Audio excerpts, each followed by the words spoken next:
Hi everyone, I'm so excited to welcome you to the first episode of season 3 of the No No Show. And I couldn't think of a better guest to kick off than Steff Farrar.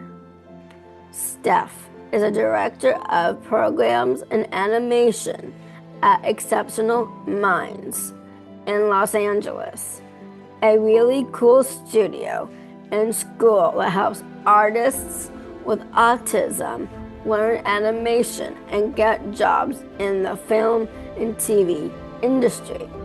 Before working at Exceptional Minds, Steff owned her own animation studio in Canada. She even won a national award and was named one of Canada's top 100 young entrepreneurs. She's been a teacher, a mentor, and now helps graduates with disabilities shine in the animation industry. I know you're going to love this conversation. Let's jump in.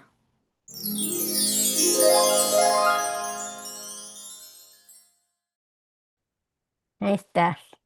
Hi, Nicole. It's good to see you again. How are you? Good, how are you? I'm doing well, thanks.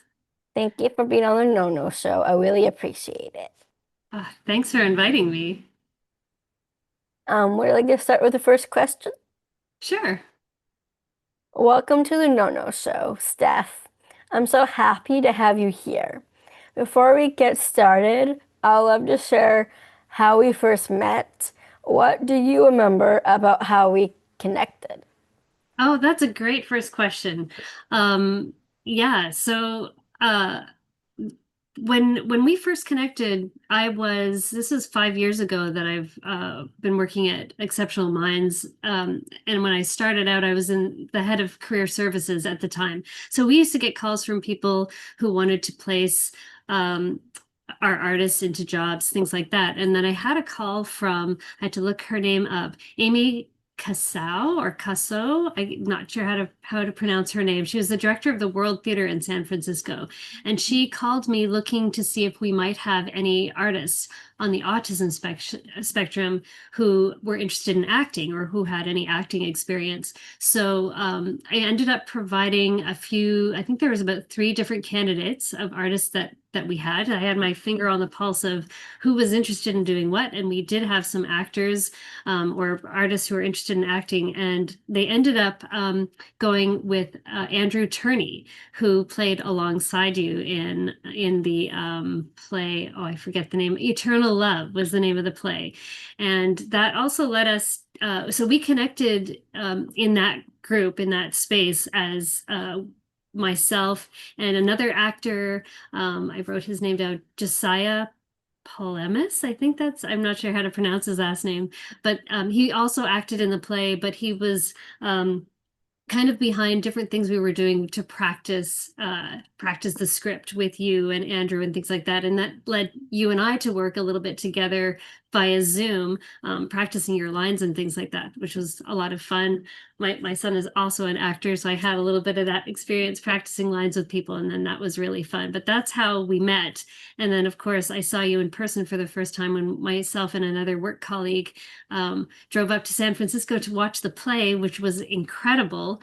And then listening to you, I don't know if you remember, you talked a lot at the end of the play about yourself and your experience, and it was just really amazing to kind of get to know you that way. And then a few months later, I invited you and your mom, Deborah, to attend our 10th anniversary gala event that was held at the Disney lot. So you came to celebrate with us at Exceptional Minds there. So those are my memories of us when we first met. That's nice of you. Thank you, that was fun. You're the director of studio programs for animation at Exceptional Minds. In your bio, you wrote, "Embracing the journey is the key to following dreams." I love that message. How has that motto helped guide your own career and work at EM? Yeah, thank you for that question too. I do love using that phrase. embracing the journey is the key to following dreams. I was always a dreamer as a kid. I always had things that I wanted to do, and I kind of had a supportive family that let me follow whatever those dreams were. But as I got older in life, pursuing my dreams, I started with a deep interest in animation, hand-drawn animation to be specific. And then I went to school for it, as you would do if you were following your dreams. And I did that. And, through the years, you kind of find your place as you're following your dreams, and in your whole life is your journey, right? So I kind of started realizing that maybe I wasn't going to work for Disney. Maybe I wasn't the strongest animator, but I was deeply passionate about animation. And the more I connected with my peers, teachers, students, and then life and career opportunities, you meet people and end up opportunities present themselves on the way to your dream, that sometimes your dream might change a little bit because you learn more about who you are, and you end up having different experiences along the way that kind of change and shape and mold that dream a little bit differently, based on who you are and who you're becoming as a person. So I found strengths in different areas. I started my own animation studio, boutique studio when I was 25, so I was still pretty young. But I kind of knew at that time that being a Disney animator wasn't the dream anymore. I had other kinds of dreams, and then even throughout my journey, I was I pivoted from owning my own business to teaching animation. I really found a passion in teaching animation, and developing curricula for post-secondary animation. I found my way, my journey also gave me the opportunity to be a production manager, an artist, stop motion animator, all the way here until I ended up moving to Los Angeles. So I met my husband online. So I ended up making this cross-country tour from Canada here.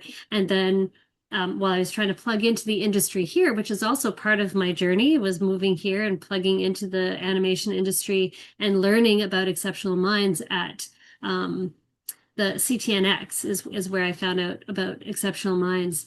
And with both, I have family members who are neurodiverse, and it really sort of resonated with me what this school was and what they were doing. So I kind of just bugged them until they let me in and found a spot for me there. So that was my journey and how it led here. And now my dream is, being a part of this organization and being somebody who is giving neurodivergent artists an opportunity to meet their dreams. So that's what my dream has become. I understand how dreams can change. I never thought I would be producing the No-No Show. That's excellent. And this is a great show. I've seen some of these interviews and they're amazing. Thank you. I saw the big news that Exceptional Minds has a new CEO, Lauren D. Viller. That's so exciting. Can you tell us a bit about her and what new ideas or goals she's bringing to the organization? Yeah, absolutely. Thank you for that question, Nicole. So Lauren DeVilliers is amazing. We're really happy to have her. In the few weeks that she's joined our team, we've come to really embrace the 20 years of experience and leadership she brings, from the industry, working for places like Disney, Discovery, Yahoo, and Microsoft. So she's a heavy hitter that we have working with us, and she's going to help lead us into new areas at EM. Some of the things that we are some of her goals that she has for EM right now are leaning into increasing global awareness of exceptional minds. So while a lot of people know who we are, not everyone knows who we are. So Lauren is going to help us develop some strong partnerships so there's more awareness of who we are and what we do. We're also going to evolve our reach into new areas, like gaming, which we haven't done fully until I think this is the first year that we're going to be introducing gaming. We're also going to be exploring AI and AI tools slowly and carefully, but keeping our finger on the pulse of what's changing in the industry. And Lauren has, again, these partnerships that she's going to help us develop into these new spaces. And then expanding our programs is something else that Lauren is helping us with. One of the first ways that we're doing that with is our new media arts program that we've introduced in the academy, which is now this year able to double our intake. So that's a really exciting opportunity that Lauren is behind and helping us with. She's a great addition to Exceptional Minds. Congratulations. Thank you. Exceptional Minds trains neurodiverse creatives for jobs in entertainment. What are some ways hiring someone from your program can make a workplace better? I love that question too. So working with neurodiverse or autistic artists is really beneficial for us as the director of the studio, but also for anyone else who wants to hire artists who are on the spectrum, because they bring such unique and interesting perspectives that we really don't see anywhere else. Their minds are wired differently, their brains are wired differently, and instead of that being a bad thing, it's an amazing thing. I think everyone should be open to working with neurodiverse and autistic artists because of these uh, their unique stories and their unique experiences that they have to bring. And we can benefit. One of the things that I've learned the most is just how much I have grown as a human by knowing the artists. They're all different. They all have a different set of voices and styles and perspectives on the world that you wouldn't get from anywhere else. And I find it interesting and refreshing that how honest they can be, how filter free sometimes they can be, and that working with them through their challenges is a lot more rewarding, and you get just a lot more interesting. I know I'm saying the same things over and over. Views and perspectives of the world, creativity, just voices that you wouldn't hear anywhere else. I wish more people and organizations would think like you do. Thank you. I saw that EM has an autism alignment video library to help people understand and appreciate those on the autism spectrum. Do any of these videos explore the experiences of LGBTQ people who are neurodiverse? That's a great question. Something that I'm learning about our autistic and artistic population is that autistic individuals, this was put out by a study from Cambridge University, and I can share a link with you, but we're learning that autistic individuals are more likely to identify as LGBTQ. And our Autism Enlightenment Library that we've just gotten off the ground, we've had the first 2 pilot projects that have been done for that. So we're really just getting started on this library. I honestly think it's only a matter of time before we see some stories that incorporates both, because it's such a part of who they are. We put call outs for scripts and ideas to all our graduate artists. So I think that it will just be anytime soon that we get a story that incorporates both autistic and LGBTQ plus perspectives. It is interesting about the study. I would like to read it. I'll definitely send it to you. Thank you. I love seeing that your team marches at local pride parades to support LGBTQ inclusion. How long has EM been doing that, and why is it important to show up as an ally? I love that question too. I love all of your questions, Nicole. They're great. I am kind of a little bit sorry that this was only our first year participating in the Pride Parade, but we had such a great time, and we we were excited to represent. We've got new logo and branding with Exceptional Minds to try to make our voices heard and be seen a lot more. So we were really excited to be represented at the Pride Parade this year, and we are looking forward to making this a tradition every year with Exceptional Minds. And maybe, who knows, maybe we'll have a float one of these years. That would be really exciting. There will be many more parades to come. I invite you to go to San Francisco Pride Woohoo! When is that? I would love to go. at the end of June. Oh, the end of June. Oh, at the end of June next year. That would be Yeah, great. Well, we'll definitely talk to our people about participating in that if we could. I enjoyed it this year also. I was at the parade myself, holding the banner. Oh, I did see your pictures on Facebook doing that. It was great. Yeah, you get around everywhere, don't you? Yeah. You do. Yeah. That's amazing. Before we go, is there anything else you would like to share about the work happening at Exceptional Minds? Yeah, I think the biggest thing I could say is that being a part of our part-time workshops, we offer part-time workshops all year round, which is a really great way for autistic artists to learn about the programs that we teach.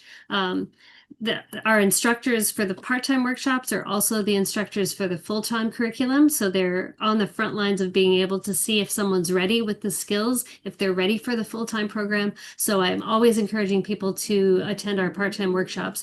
And then, of course, we have the new Media Arts Foundation program, which is opening up more doors for autistic artists. So I would just encourage anyone who is interested in what we do to have a look.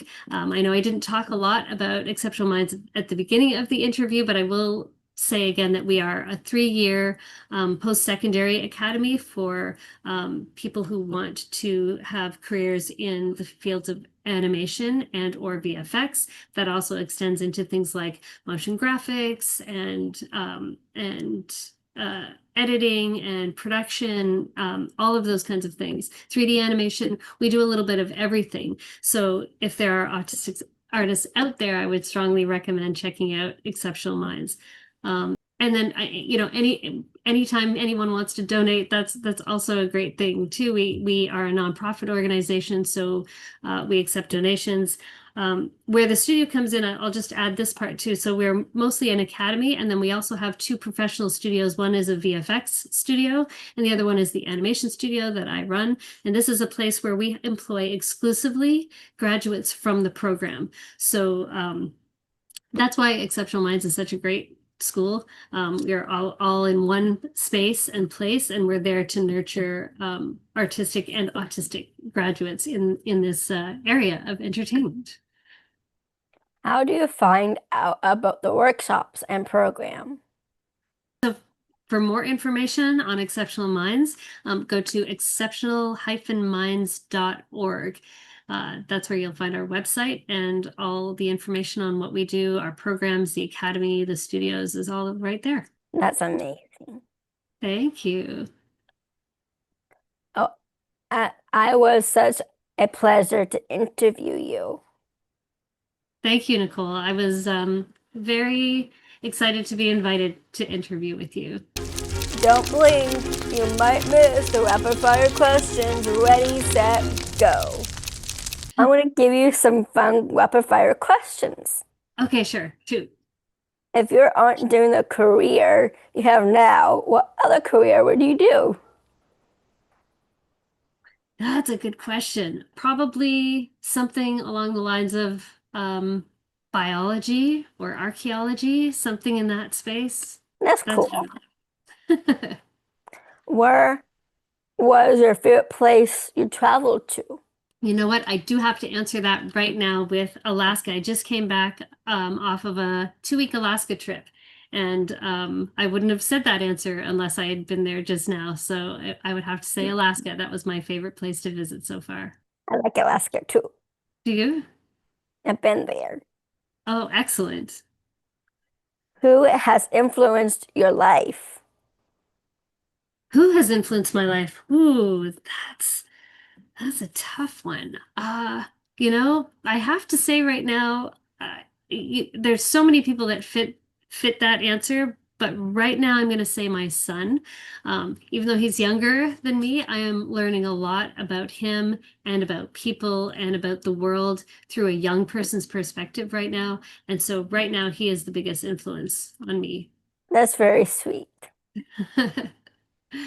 How old is he? He is 20. That's cool. Yeah.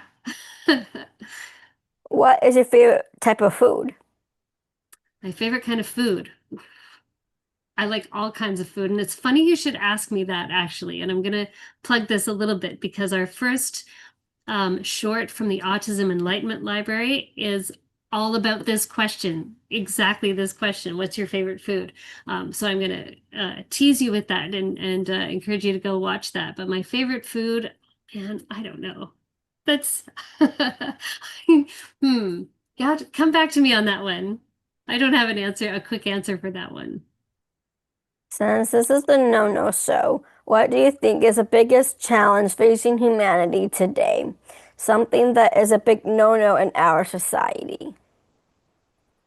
Um, Being unconscious. That's what I'm going to say. Being unconscious, not taking in reality, not taking in the people and places and things that are in your current environment. That's a big no-no. People need to wake up and see where you are and who you're talking to and what you're doing. So it's a big no-no to be unconscious right now. I like that. Thank you. You're welcome. It was such a pleasure to interview you. Thank you so much. It was a pleasure seeing you again and talking to you. And I'm glad you selected me. This was a lot of fun. I was looking forward to this for a long time. I'm glad.